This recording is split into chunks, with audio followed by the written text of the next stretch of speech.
This video is going to talk a little bit more about different aspects of when you're speaking publicly.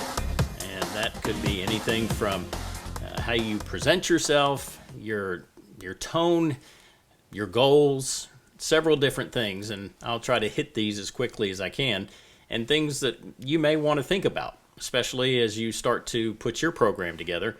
And might not hurt to take a couple of notes here or type them in your phone so you have these to go back and think about before you do your presentation. First off is going to be your goals. What is your goal? What do you want people to leave your speech with in their mind? What is the goal to get across to them? How much information? What's the information? Have your goal of, when I have people leave here, this is what I want them to know and to be smarter about. Lack of better terms. Next, we're going to talk about what you want to share. There are some subjects that you'll probably cover at times that is a vast amount of information, but you've got to decide what you want to share.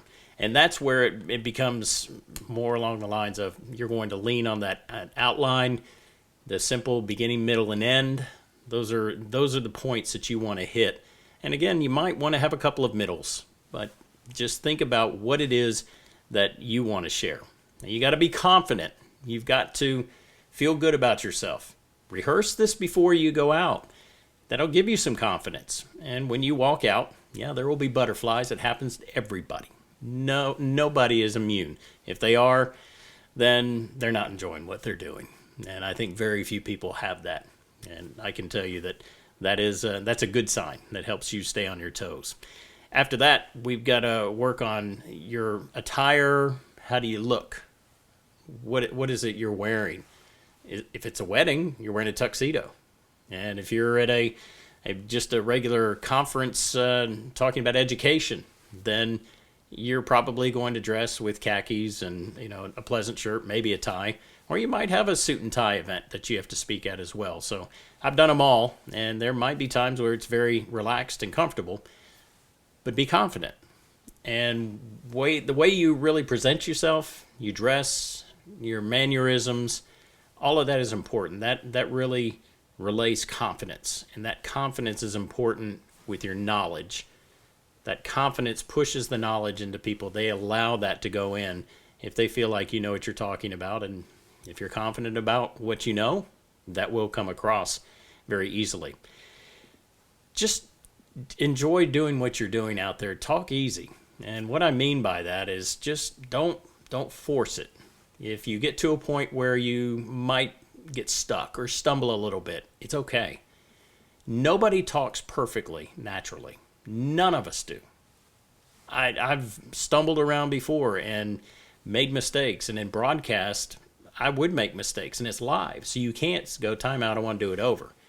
You just have to find ways to work around it. So if you're talking and you get stuck on a word and you kind of stumble around a little bit, it's okay. See how I still was stumbling a little bit, but I was able to re-engage with you and make contact. You probably weren't thinking too much about, oh, he's stumbling, because that happens when you're up there. You're going, oh, I made a mistake. I stumbled. I just didn't get it out properly. I stuttered here. Don't sweat that. That's natural. Those are things people do every day talking. Avoid filler words, I do it. A lot of times I've let them slip throughout many of these videos. The more you can minimize those, the better off you are. Doesn't hurt to have that, especially when you're answering questions. People will actually ask you questions that might be a little bit a little more out of the realm than what you're expecting, and you have to take a second to go, that's a great question. It's okay to do that then, but try to avoid that as much as you can. And then your cadence, how you say things. You don't want to get up there and talk like you are a machine and nobody sees any feeling or life in you. That happens, and I see it in broadcasting too, especially people who are young and early in their careers. They want to sound very much like they are a reporter, and this is how they sound. That's not natural. I teach broadcasters to be natural, who they are, just be themselves, because every one of us is different, and that's what makes us unique. So your cadence, your volume, don't be afraid to project. Speak out. You may have a microphone that helps. If not, don't be afraid to be a little louder. And have your range. Have that range. I'll talk about this a lot. Voice is up here, but then it can drop down here. And that's okay, because eventually you're going to get back up here, and then there might be something that puts you right in the middle. But you never know. See how I'm doing that? I'm trying to go up and then back down, make that natural. Those are just a few of the suggestions, ideas. Jot those down, and certainly take just a few minutes to know your information, what your goal is, and if you have that knowledge already in your head, it will just roll right out of you.